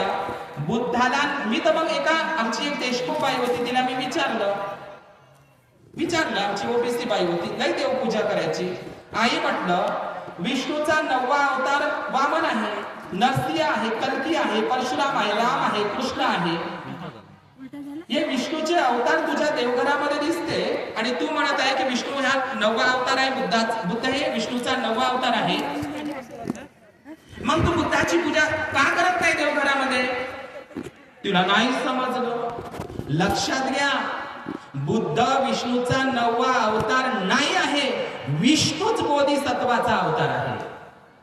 लक्षात घ्या, मी काय बोलतो तुम्हाला, विष्णू बुद्ध अवतार हा शब्दही बुद्धिझम मधला आहे. आमचे आचार्य शांतीदेव भंतेजी गुजरातचे, काही दिवस ते वलंदा विद्यापीठमध्ये शिकले, त्यांचे एक पुस्तक आहे बोधिचर्या अवतार, खूप सुंदर पुस्तक आहे. अवतार ही शब्दच बुद्धिझमची आहे, बुद्धिझमची देण आहे. काय म्हणतो ही बोधिचर्या म्हणजे ज्याच ते काय म्हणत, ते गवईचं होतं चालू, गवईचं काय नाव आहे ते आता, गवईचं झालं महाभूषण गवई. तिची खजुराहोची मूर्ती आहे ना, अलेक्झांडर कनिंगमनं त्या ठिकाणी 3 महास्तूप बघितले, खजूरपुरा प्राचीन नाव. आणि जी मूर्ती तोडली ती विष्णूची नाही, ती बोधिसत्वी अवलोकितेश्वराची मूर्ती आहे. लक्षात घ्या. म्हणून तुम्हाला हे समजून घ्यावं लागेल की बुद्ध हा विष्णूचा 9वा अवतार नाही, उलट विष्णूच बोधिसत्व अवलोकितेश्वरातून प्रेझेंट केलेली महायानी वज्रयानी संकल्पना आहे. ती लक्षात घ्यायचं आहे तुम्हाला. तर हे संपूर्ण भारतामध्ये हे पेरलेलं आहे. म्हणून बाबासाहेबांना छाती ठोकपणे 22 प्रतिज्ञेमध्ये अजूनपर्यंत कोणी सांगितलं नव्हतं. हे सांगावंच लागलं बाबासाहेबांना 22 प्रतिज्ञेमध्ये की बुद्ध विष्णूचा 9वा अवतार नाही. हा खोटा आणि खोडसाळ प्रचार होतो. आणखी एक प्रतिज्ञा तर लयच भारी आहे 22 प्रतिज्ञेमध्ये, मी कोणतेही क्रियाकर्म ब्राह्मणाच्या हातून करून घेणार नाही. म्हणजे ब्राह्मणाला बायकोच आमच्या घरातच नाही आला पाहिजे. लक्षात घ्या, ही भारतामध्ये केलेली सगळ्यात मोठी बदनामी आहे बुद्धाची. बुद्ध विष्णूचा 9वा अवतार नाही हे जगाला माहित आहे. पण बुद्धाला संपवण्यासाठी देव बनावंच लागते, देव बनवावंच लागते. त्याचं ब्राह्मणीकरण दैवतीकरण करावंच लागते. बुद्धाशी काहीही घेणं देणं नाही त्या लोकांना. पण बुद्धाचं विकृतीकरण ब्राह्मणीकरण कसं करायचं हे ते आहे. मी आलोकाचं गुणगान का होते हे सांगत आहो. तर इथले जे ब्राह्मणी ग्रंथ आहे बघा काय सांगितलंय. आमच्या भिक्खूंच्या पदयात्रा निघते, आम्ही महाराष्ट्रामध्ये आमच्या लोक पाहतही नाही. मध्ये ओबीसी लोक आदिवासी लोक पाहतच नाही. काय माहित का काय माणूस जाती मातीमध्ये वाटलेला एवढं जातीचं विष. आम्ही रॅलीमध्ये काहीच पाहतच नाही. आता विदेशामध्ये काय मोबाईल मध्ये दाखवत आहे कुत्र्याचं गुणगान. तर त्याला कारण मी सांगतो. कारण नंबर 1 काहून ते तसं करतात. गरुड पुराणामध्ये एक गोष्ट लिहिली आहे बघा. ते काहून आमचा सन्मान करत नाही भिक्खूचा बुद्धाचाही काय द्वेष करतात. बघा काय लिहिलेलं आहे गरुड पुराण आणि नारद पुराणामध्ये सेम गोष्ट आहे. कोणती मी नेहमी सांगतो आमच्या भगिनींना. गरुड पुराण आणि नारद पुराणामध्ये असं लिहिलेलं आहे, रस्त्यानं जात असताना पहा लक्षात घ्या. आता कल्पना करा, इथून तुम्ही बुजगावांच्या सेंटरवरून रामदिगीला येत आहे, ठीक ना. म्हणजे तुम्हाला लवकर स्पष्ट होईल. समजत आहे काही केल्या महिलांना. म्हणजे आता बुजगावांच्या सेंटरवरून तुम्हाला रामदिगीला यायचं आहे. मी तुम्हाला म्हणत आहोत पायी चालायचं, इथपर्यंत पायी पायी यायचं आहे. तुम्ही पायी यान का, यान का पायी नाही येणार. तर काहून नाही येणार. पा तुम्हाला बघाशी सांग दमाचे बांधते डेंजर वाघ आहे म्हणे. काय वाघ आहे डेंजर वाघ. पण तुम्ही काय डेंजर. बाबासाहेबांनी म्हटलंय ना महाडना, तुम्ही भेड बकरीची संतान नसून सिंहाचे वाघाचे पिले आहात. तर तुम्ही आहे का नाही म्हटलंय बाबासाहेबांनी. महाडनाच म्हटलंय ना, अरे तुम्ही भेड बकरीची संतान नसून सिंहाचे वाघाचे पिले आहात. ही माझी गोष्ट तुम्हाला काल्पनिक वाटत असेल तर भीमा कोरेगावाच्या विजयस्तंभावर जाऊन बघा. तुमच्या पूर्वजांची नावे कोरलेला विजयस्तंभ उभा आहे. असं नाही इकडे वाघ, पण आम्ही वाघाचे पिले आहोत. पण आता नाही. 56 कापणारे आता आहे का बरं. तुमचा आता जर संविधान बदललं, मी तुम्हाला आधीच सांगितलं, यापूर्वीही संविधान नष्ट केल्या गेलं. सम्राट अशोकाचं दगडांवरचं हे तर कागद आहे. मग सांगा संविधान जर बदललं, काही जर झालं, काय विचारावा तो अजित पवार. धस्त झालं ना मनामध्ये. गांधीजी मरण पावले. मला वाटते आजचीच तारीख आहे का, आहे का आजची तारीख. बाबासाहेबाला धस्त झालं. खरे देशभक्त तुम्हीच आहात म्हणे. बाबा गांधीजीला म्हणावं लागलं मजबुरीने, मला मातृभूमी नाही आहे. गांधीजी म्हणत आहे तुम्हीच खरे देशभक्त आहात. बाबासाहेबांच्या हातून वार्ता समजली, गोळ्या घातल्या म्हणून बाबासाहेबांच्या हातला पेन सबदम खाली पडला. मग मी माझ्या विषयावर येतो. तुम्हाला जर बुजगाव इथपर्यंत यायला सांगितलं तर त्या गरुड पुराणामध्ये का भिक्खूचा बुद्धाचा द्वेष करतात भारतातले लोक. भिक्खूला पाहिल्याच्या नंतर नाक मुरडतात. मी स्वतः पाहिलं. एका ऑटोमध्ये बसलो तर बंद्याच बाया उतरून गेल्या. बसमध्ये गेलो, एवढी जातीयता माहित नाही. बसमध्ये बसलो, जागा होती तरी मी नाही उठत म्हणे. मला उठतो का नाही आता समजतं का. म्हणजे भिक्खूचं तोंड पाहिलं त्याचे कसं म्हणजे कसं तरीच वाटते. सांगा बरं पा किती मोठा द्वेष. त्याला कारण ते लोक नाही, इथले ग्रंथ आहे म्हणून सुरुंग लावून जाळला पाहिजे. असं बाबासाहेब जातीचा विनाश एनिहिलेशन ऑफ कास्ट मध्ये ग्रंथामध्ये बघा काय लिहिलं नारद पुराणामध्ये. म्हणजे जंगलामध्ये जात असताना नीट आहे काही गोष्ट.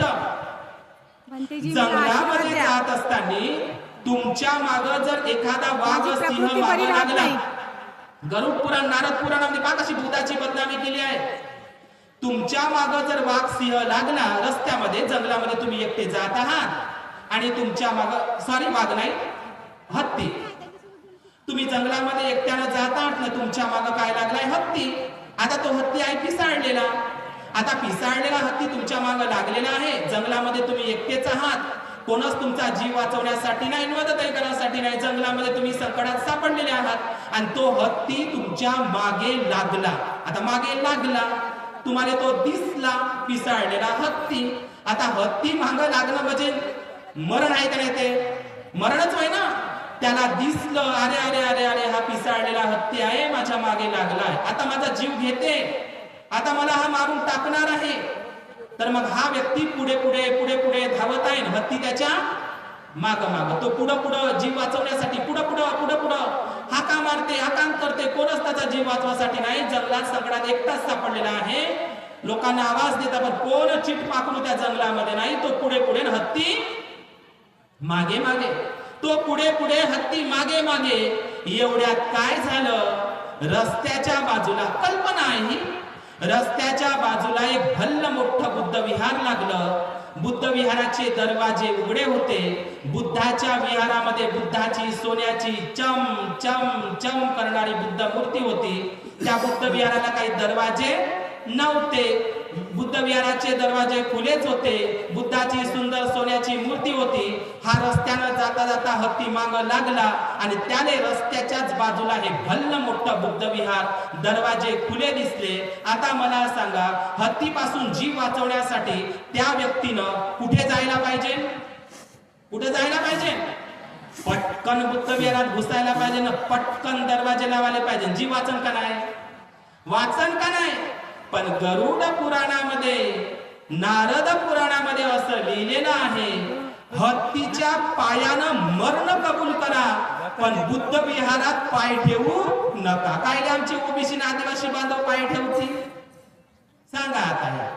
समजलं ना? आलो का? पाना बुद्ध म्हणजे हत्तीच्या पायानं मरण पसंत करा, पण बुद्ध विहारात पाय ठेवायचा नाही. तर कायले पाय ठेवतील? आता बुद्ध विहारातच पाय ठेवायचा नाही असं गरुड पुराण, नारद पुराणामध्ये लिहून आहे. माझ्याकडे आहे, पान नंबर, वेलूम नंबर. आता मला सांगा, बुद्ध विहारातच पाय ठेवायचं नाही तर बुद्धाचं तोंड पाहतील का ते? आता बुद्ध विहारात नाही जायचं तर बुद्ध दिसणार कुठं? बुद्धाचं तोंड पाहायचंच नाही. आता बुद्ध विहारात पाय ठेवायचाही नाही, बुद्धाचं तोंडही पाहायचं नाही, तर मग काय भिक्खूचं तोंड पाहतील का ते? म्हणूनच ती मन तयार झाली बोडक्याचं काय का. समजलं?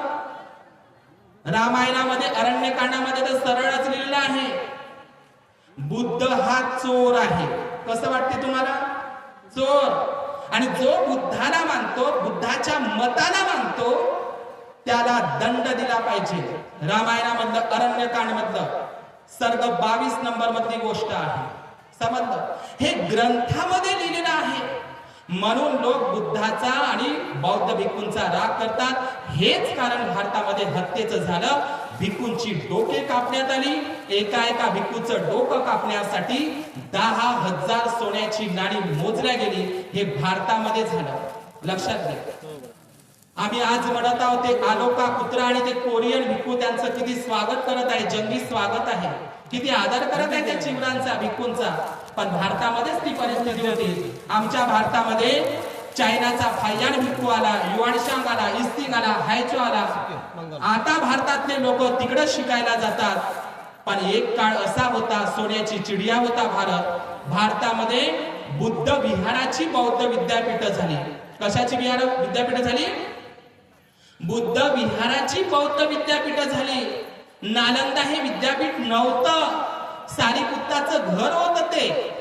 भगवान अशोकांनी तिथं ह्या अलेक्झांडर कनिंगम, आताच भंतेजीनं सांगितलं, सर अलेक्झांडर कनिंगमनं आज जे बोध घ्यायचं तुम्ही झाड पाहता, हे महाबोधी महाविहार, हे सर अलेक्झांडर कनिंगम त्यांनी ही 4थी शाखा संघमित्रा इने लावलेली ती बोधिवृक्षाची शाखा महाबोधी महावीराला सध्या हयातीत आहे, ती सर अलेक्झांडर कनिंगम मुळे. त्या महावीराचं जीर्णोद्धार, रिकन्स्ट्रक्शन त्यांच्यामुळे झालेलं आहे. एवढंच नाही, sir Alexander Cunningham Mahabodhi Mahavir ज्यांना सम्राट अशोकांनी 10व्या शिलालेखांमध्ये संबोधी स्थळ म्हटलंय. संबोधी. मी सर अलेक्झांडर कनिंघम या भारतातले सर्वच ठिकाणं सर अलेक्झांडर कनिंघम मुळे उजेडात आली. लक्षात घ्या. आणखी सर अलेक्झांडर कनिंघमचं इतकं महत्वाचं योगदान आहे. सारीपुत्त आणि महामोगलांच्या अस्थी जर आज तुम्हाला शिलानंद भंतीजी जात असतात तिथे साचीला, तिथं स्तूप नंबर 3 आहे. म्हणजे सारीपुत्त भगवान बुद्धांचे 80 अग्रश्रावक केवळ भगवान बुद्धांच्या शारीरिक धातूंवरच नाही, भगवान बुद्धांचे 80 अग्रश्रावक भिक्खूंच्या शारीरिक धातूंवर सुद्धा स्तूप बांधले. सारीपुत्त आणि महामोगलांच्या अस्थी धातू नालंदाला आहे, राजगिरीला होत्या. आणि सारीपुत्त महामोगलांच्या अस्थी धातू तुम्ही साचीला गेल्याच्या नंतर विसरता. सारीपुत्त आणि महामोगलांच्या अस्थी धातू ह्या जर जगासमोर कोणी आणल्या असेल तर ते सर अलेक्झांडर कनिंघम. साचीला लागून असलेला स्तूप नंबर 3 सारीपुत्त आणि महामोगलांच्या अस्थी साचीला आहे. साचीच्या बाजूलाच 12 किलोमीटर सोनारी नावाचं ठिकाण आहे. तिथे कौंडिन्य अर्हत भिक्खूच्या अस्थी आहे. कौंडिन्य. तिथे साचीच्या बाजूला अंधेर नावाचं ठिकाण आहे. मोगलिपुत्त तिस्सा सम्राट अशोकांच्या गुरूंच्या अस्थींच्या धातू आहे. आणि तिथेच साचीच्या बाजूला पुन्हा सतधारा नावाचं ठिकाण आहे. तिथेही सारीपुत्त महामोगलांच्या अस्थी आहे. या सारीपुत्त महामोगलांच्या अस्थी जर जगासमोर आणण्याचं श्रेय जातं ते सर अलेक्झांडर कनिंघम. हे आपण लक्षात घेतलं पाहिजे. आणि म्हणून या भारतामध्ये इंग्रजांचा एक गुन्हाच झाला की त्यांनी बुद्ध जगासमोर आणला. आमचे सगळे विहार 84,000 विहार नको बाबा आम्हाला. आमचेच आहे ते तिरुपती बालाजी, सोमनाथ, जगन्नाथ, बद्रीनाथ हे सगळे आमचेच आहे. नको आम्हाला ते नाही पाहिजे. ठीक आहे बा, पण एक तरी द्या ना बा. कोणतं? महाबोधी महाविहार. इथं बसल्या उपासक उपासिकांना मी तुम्हाला विचारतो, आता दूध का दूध पाणी का पाणी होते. मला सांगा, राजकुमार सिद्धार्थ गौतमांनी तिथे वज्रासन मांडलं. 40 दिवसाचं वज्रासन मांडून त्या निरंजना नदीच्या काठावर ते त्या बोधिवृक्ष पिंपळ वृक्षाखाली बसले. मला सांगा, ते जंगल होतं का आजच्या सारखं बोधगया शहर होतं? उत्तर द्या मला, तुमच्याकडून हवं आहे. पुन्हा सांगू का? राजकुमार सिद्धार्थ गौतम त्या पिंपळ बोधिवृक्षाखाली वज्रासन मांडून बसले निरंजना नदीच्या काठी. त्यावेळी ते जंगल होतं का आजच्या सारखं बोधगया शहर होतं? पहा, सगळ्याकडे उत्तर आहे का? पण त्या जंगलाचं नाव तुम्हाला माहित नाही. ती तपोभूमी डुंगेसरी आहे ना, त्या डुंगेसरी पासून तर बोधगयापर्यंत हे उर्वेला नावाचं वन होतं. त्याचं प्राचीन नाव काय आहे? उर्वेला. उर्वेला. उर्वेला. समजलं? जंगल होतं, ते वन होतं. जंगल कुठं शहर होतं? सर अलेक्झांडर कनिंघम असा लिहितो, फायन आणि युआनशांग असा लिहितो 7व्या आणि 5व्या शताब्दी मधला. हे महाबोधी महाविहाराचं स्थळ 300 एकरवर आहे. 300 एकरवर. किती एकरवर? 300 एकर. 200 फुटाचा महास्तूप 1812 मध्ये फ्रान्सिस बुकानन आला. त्याने तर सम्राट अशोकाच्या राजमहालाचे अवशेषही बघितले. बोधगयाला प्रांतिक राजधानी होती सम्राट अशोकाची, जरी पाटलीपुत्र पटना असेल तर. 300 एकरवर महाबोधी महाविहार आहे. त्याचं जुनं नाव आहे उर्वेला. सम्राट अशोकांनी 10व्या शिलालेखामध्ये त्याचा उल्लेख केला आहे संबोधी स्थळ. लक्षात घ्या, सम्राट अशोकांनी महाबोधी स्थळ उर्वेला बोधगया हे नाही म्हटलं. मी संबोधी स्थळाला भेट दिली आहे असं कोण म्हणत आहे? सम्राट अशोक 10व्या शिलालेखामध्ये. मग हे महाबोधी नाव केव्हा चालू झालं? महाबोधी नाव फायन युआनशांग इत्सिंग.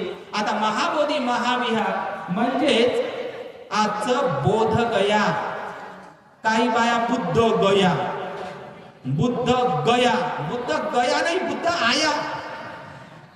लक्षात घ्या. पण नाव बदलवण्यामध्ये लय चॅप्टर लोक इथले, लय नावही बदलून टाकली. आताच म्हणते 36गड, 36चा आकडा आणि ते 37गड आहे. 37 बोधिपक्षीय धम्म. एवढंच नाही, आता तर पुरावे सापडले.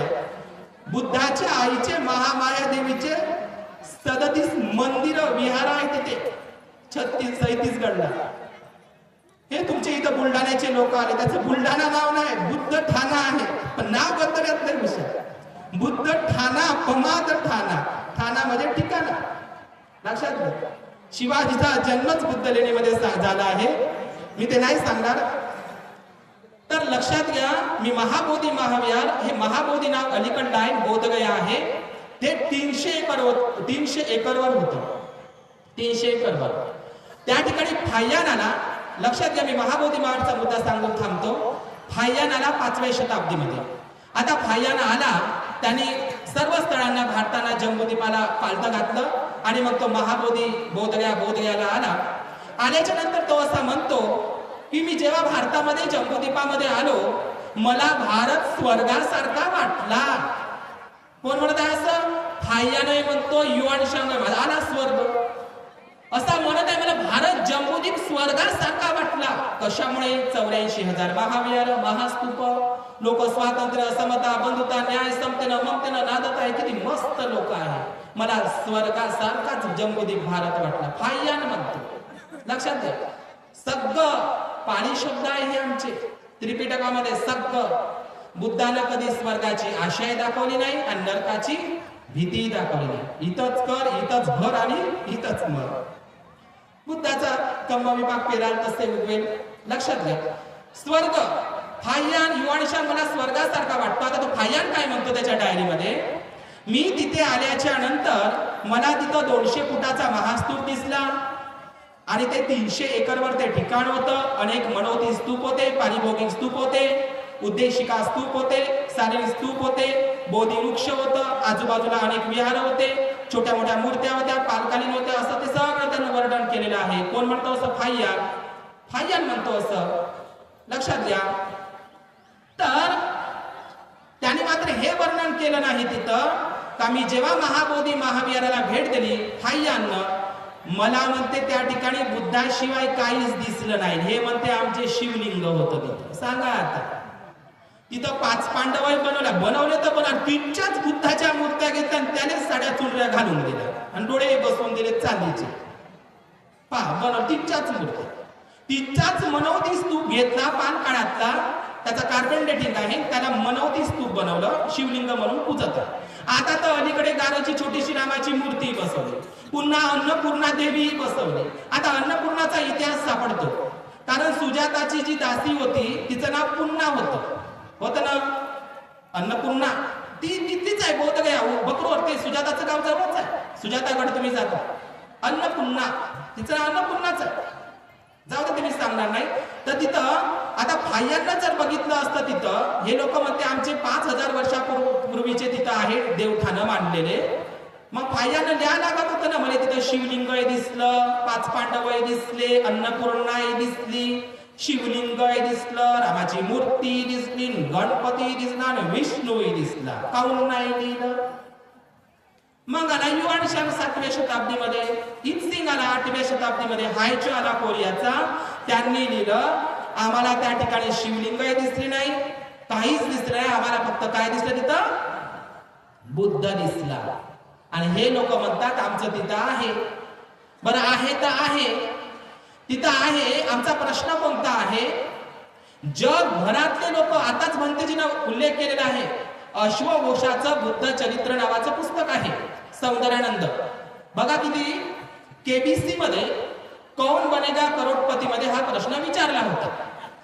आता कोणता प्रश्न विचारला? आता ते मी अश्वघोषाच्या साहित्यामधलं ती ओळ आहे बघा, काय किती मस्त म्हटलेलं आहे ते ओळ. अश्वघोषानं कौतुक केलेलं आहे की जगामध्ये जेव्हा भूकंप होईल, हे धरणी कंप होईल, असे हालेल, परंतु एक ठिकाण मात्र कधीही नष्ट होणार नाही. कोणतं? हे अश्वघोषलेच आहे बुद्ध चरित्र. जगाचं काळीज आहे ते, हृदय आहे ते, ज्ञान विज्ञानाची भूमी आहे ती. कोणतं? महाबोधी महाविहार. सगळं नष्ट होईल अवस्था त्याचं म्हणणं आहे. पण तिथं भूकंप काहीच होणार नाही, पण नाही झालं, पण नष्ट केलं. आज जे तुम्हाला महाबोधी महाविहार दिसते, अनेक लोकांमध्ये भ्रम आहे, तो भ्रम काढून टाका. आमच्या सोबत काही उपासक उपासिका येतात, कधी आम्ही बुद्ध घ्यायला गेलं अशा काव काव काव काव काव काव करतात. एक बाई तर म्हणे नुसत्या विटाच्या भट्ट्यात दाखवायला आणल्या म्हणे घनतेजीनं. पहा लोक आमचे स्तूप आले विटाच्या भट्ट्या, अरे ते स्तूप केसरिया स्तूप विटाच्या भट्ट्या पहा. आणि ते लोक विटाच्या भट्ट्या पाहिले, विदेशातले बिचारे माती घेतात, आपल्या जिभेला लावतात, कपाळाला लावतात, असे धन्य मानतात. असे विमानातून उतरल्याबरोबर जपानचे उपासिका असंही म्हणतात का पुढचा जन्म आमचा इथंच झाला पाहिजे. आणि तुम्ही लोक तर एकाच जन्मात तरसले का नाही. तर हे बोधगया ना, आता हे जे सगळं ठिकाण आहे, हे बोधगया ठिकाण कोणी निर्माण केलं ते आपण समजून घेऊया. भगवान बुद्धांचं जेव्हा महापरिनिर्वाण झालं, बिंबिसार राजांनी त्या स्थळांचं त्या ठिकाणी मातीचा आणि दगडांचा ओटा बांधला त्या झाडाखाली. लक्षात घ्या. तर हे दगडांचा ओटा बांधला. त्यानंतर अजातशत्रूने त्याची डागडुजी केली. नंतरच्या काळामध्ये सम्राट अशोकांनी त्या ठिकाणी राजसिंहासन बांधलं हिऱ्याचं. याचा पुरावा साचीच्या स्तूपावर आहे. ते झाड काढलेलं आहे, ते कटघरा काढलेला आहे. राजसिंहासन, हिऱ्याचं राजसिंहासन सम्राट अशोकांनी निर्माण केलं. सम्राट अशोकांनी महाविहार नाही बांधलं, पायाभरणी केली. राजसिंहासन बांधलं, तो ओटा बांधला, चबुतरा बांधला त्या झाडाखाली बोधगयेच्या महाबोधीच्या. लक्षात घ्या. आणि नंतर सम्राट कनिष्काचा काळ आला. आताच तुम्हाला बनते सांगितलं, जगातली पहिली मूर्ती आणि जगातलं पहिलं विहार जर कोणतं असेल तर ते आहे महाबोधी महाविहार. आता ते तुम्हाला टेम्पल सारखं दिसते का विहारासारखं दिसते? पण विदेशातले लोक त्याला महाबोधी महाविहार टेम्पलच म्हणतात. टेम्पल म्हणजे मंदिर, मंदिरासारखंच दिसते. ही मंदिर कल्पना ही बोधगया, हे पंढरपूर असो का तिरुपती, हे सगळी कल्पनाच आपली आहे. लक्षात घ्या. ते विहारावरूनच ते विहार हे नाव पडलेलं आहे. जगामध्ये बुद्ध धम्म तिथून गेला. आज त्या विहाराची काय गस्ता करून ठेवलेली आहे. पाटलीपुत्र बिहारहून अख्ख्या जगात बुद्ध गेला. आज त्या बिहारचं सगळ्यात गरीब राज्य म्हणून ते ओळखलं जातं. जाणीवपूर्वक ते केलं जातं, जिथं बुद्धाचा जन्म व्हावा. ते गरिबीमध्ये एवढं बिहार. आज त्या महाबोधी महाविहाराचं मग ते काय झालं, ते सम्राट अशोकाने राजसिंहासन बांधलं.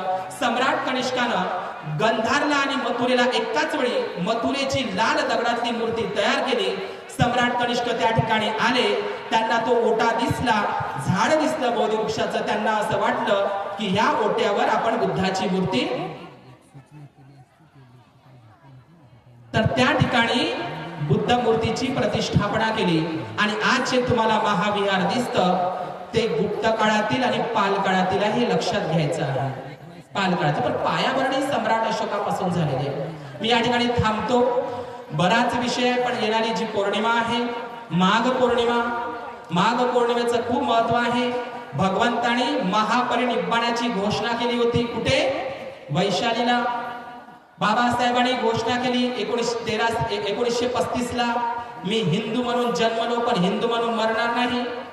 आज माझा नवा जन्म झाला. भगवंतानी 3 महिन्यानंतर महापरिनिब्बाण करून गेला. मी 2 मिनिटं बोलून थांबतो की महापरिनिब्बाणाची घोषणा भगवान बुद्धांनी वैशालीला केली, जिथे रतन सुत्त, 7 अपरिहार्य धम्म, महासेनापती सुत्त, सच्चक सुत्त, हे सगळे सुत्तांचा उपदेश भगवान बुद्धांनी वैशालीला केलाय.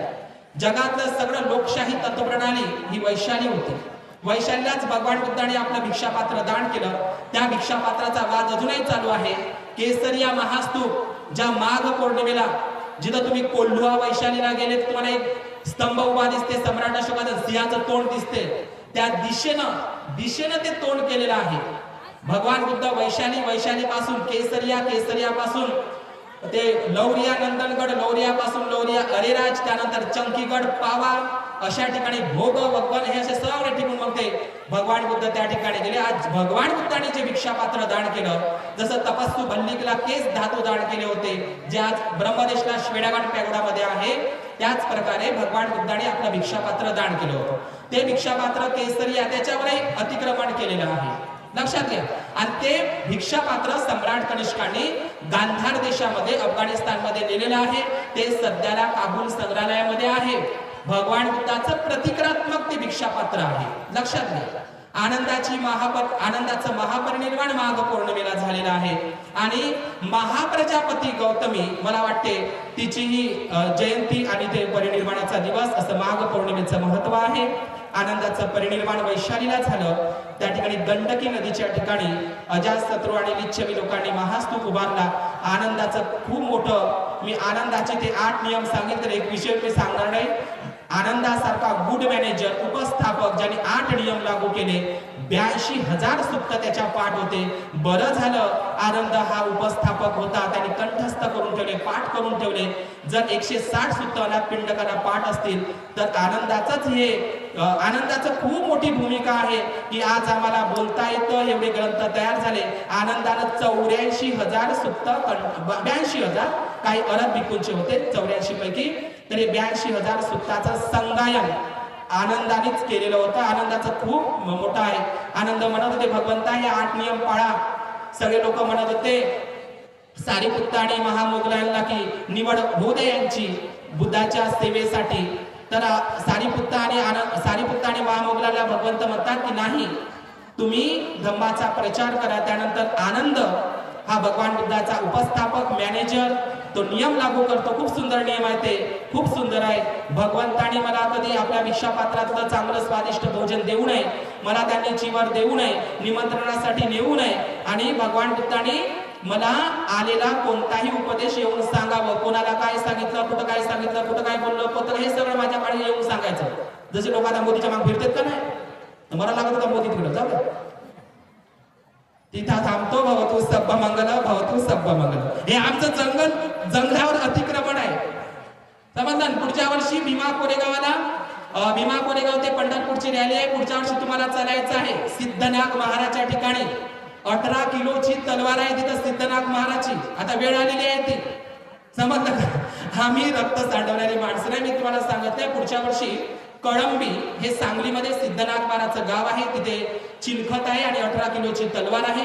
पुढच्या वर्षीची भंतेची पदयात्रा कळंबी सांगलीवरून ते भीमा कोरेगाव दिशेने निघणार आहे आणि आमच्यासोबत तलवार असणार आहे 18 किलोची. पाहिले या पुढच्या वर्षी सिद्धनाथ महाराजची तलवार तुम्हाला पाहायला भेटेल पदयात्रेत. आम्ही तलवार हातात राहणार नाही, लोकांना ते दिसावी म्हणून. ज्या तलवारीनं 56 कापले, आता ती वेळ आली. तुम्हाला म्हणलं 56 तर तुम्ही काय आता काही कापू शकत नाही, तुमच्यामध्ये ताकद नाही. संभाजी भिडेने शिव्या देतो आम्ही, संभाजी भिडेच माणूस चांगला आहे, या वयातही मस्त फिरत आहे आणि तुमचे कुठे बाबाशेठ. तेव्हा मी थांबतो. बहुत सब्बा मंगला, बहुत सब्बा मंगला. गुलामांना त्यांच्या गुलामीची जाणीव करून द्या, म्हणजे ते बंडखोर होतील. जागृतीचा विस्तव तुम्ही विजवतील.